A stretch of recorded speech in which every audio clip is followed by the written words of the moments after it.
Requirements for a genetic material, क्यों हमें जरूरत है जेनेटिक मटेरियल की, राइट?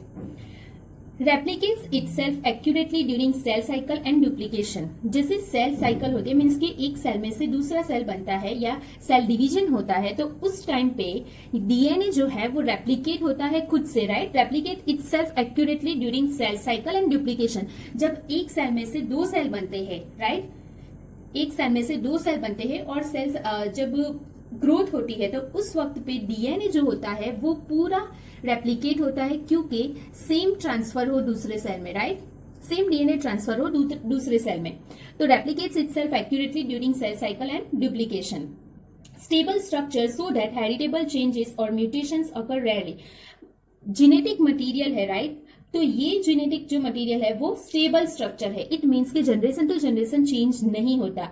म्यूटेशन या ऑल्टरेशन की वजह से होता है, लेकिन वो रेयरली है वो, और म्यूटेशन होता है तो वो एक्सीडेंटली होता है, राइट? वो जरूरी नहीं है कि जनरेशन टू जनरेशन म्यूटेशन होगा, ज्यादा होगा, कम होगा, वो डिपेंड करता है, एक्सीडेंटली वो रेयरली हो जाता है, राइट? बट डीएनए जो है वो स्टेबल स्ट्रक्चर है, right? Carries all the necessary biological information. सारी जो बायोलॉजिकल इंफॉर्मेशन होती है वो सारी उनके अंदर होती है डीएनए की सीक्वेंस में, राइट? डीएनए की सीक्वेंस जिस तरीके से होती है उसी से उनका प्रोटीन बनता है, फिनोटिपिकल चेंजेस आते हैं, राइट? तो जो सारी इंफॉर्मेशन होती है वो कहां पे होती है?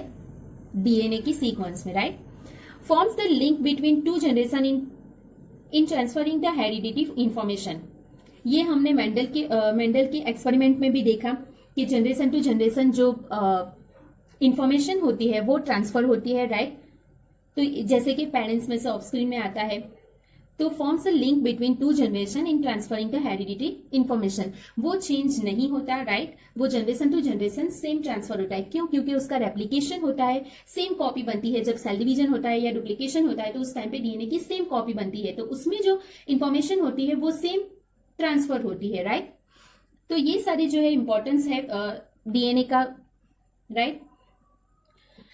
डीएनए का स्ट्रक्चर देखने से पहले हम उसकी थोड़ी सी हिस्ट्री देख लेते हैं। वैसे तो अगर हिस्ट्री पूरी देखने चाहिए तो वो बहुत लंबी होती है, बहुत पूरी बुक्स होती है उस पे, बट अभी हम थोड़ी सी ब्रीफ में हिस्ट्री देखेंगे। तो डीएनए जो है डीऑक्सीराइबोन्यूक्लिक एसिड, तो सबसे पहले तो ये मेंडल से आया है। मेंडल के वर्क में मेंडल ने बताया था कि कुछ फैक्टर है जो ट्रांसफर होता है, और मेंडल ने बहुत सारे एक्सपेरिमेंट थ्रू वो बताया था कि ये जो है वही कॉन्स्टेंटली ट्रांसफर होता है, ये जो फैक्टर है। तो उसके बाद से बहुत सारे साइंटिस्ट ने बहुत सारे एक्सपेरिमेंट किए, और उसके बाद धीरे धीरे फिर न्यू टेक्नोलॉजीज के थ्रू डीएनए का स्ट्रक्चर फाइंड आउट हुआ, राइट? तो इन 1969 में फ्रेडरिच मिसर, जिन्होंने पहले आइडेंटिफाई किया या फिर डिस्क्राइब किया डीएनए जैसा कुछ स्ट्रक्चर है, फैक्टर जो है वो कुछ एसिडिक स्ट्रक्चर है, वैसा सबसे पहले किसने बोला? 1869 में फ्रेडरिच मिसर ने। तो उन्होंने क्या कंक्लूजन दिया था कि DNA as an acidic substance present in nucleus.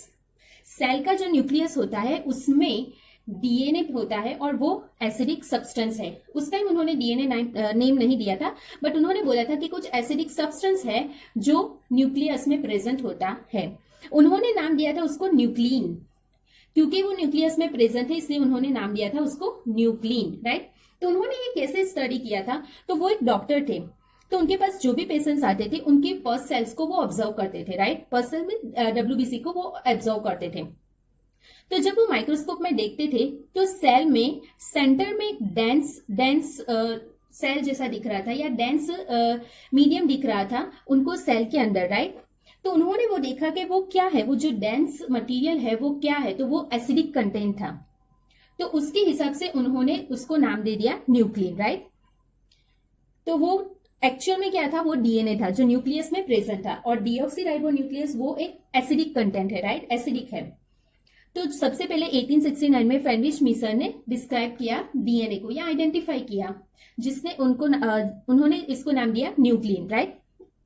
After that बहुत सारे साइंटिस्ट आए जिन्होंने बहुत सारी डिफरेंट थियरीज बताई, जैसे क्रोमोसोमल थियरी ऑफ इनहेरिटेंस में हमने देखा था, सुटन और बोडी ने बताया था कि जनरेशन टू जनरेशन ट्रांसफर होता है, राइट? लिंक्ड होते हैं jeans.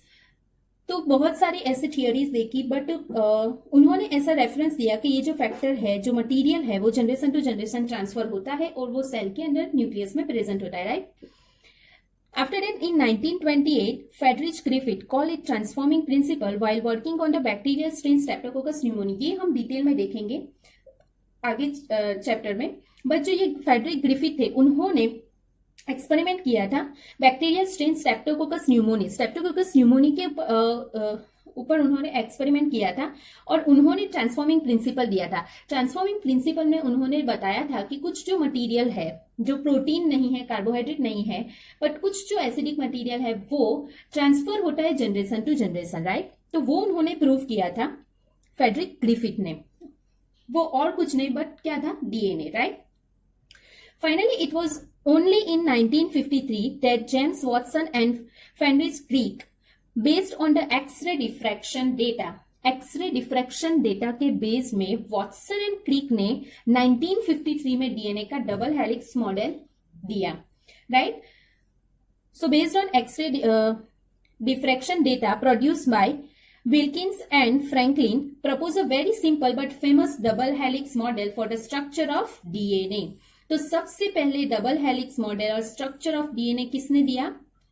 Based on x ray diffraction data, Watson and Crick in 1953. ये बहुत ही इंपॉर्टेंट है और इससे याद रखना जरूरी है कि डीएनए का स्ट्रक्चर सबसे पहले डबल हेलिकल स्ट्रक्चर किसने दिया? वॉटसन एंड क्रिक ने इन 1953, right.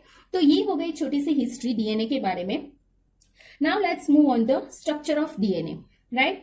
So the DNA is a long polymer of deoxyribonucleotides. तो ये जो न्यूक्लियोटाइड्स है वो मोनोमर है, राइट. उसको जोड़ के पोलीमर बनता है और वो कहलाता है डीएनए, डीऑक्सीराइबोन्यूक्लिक एसिड, राइट.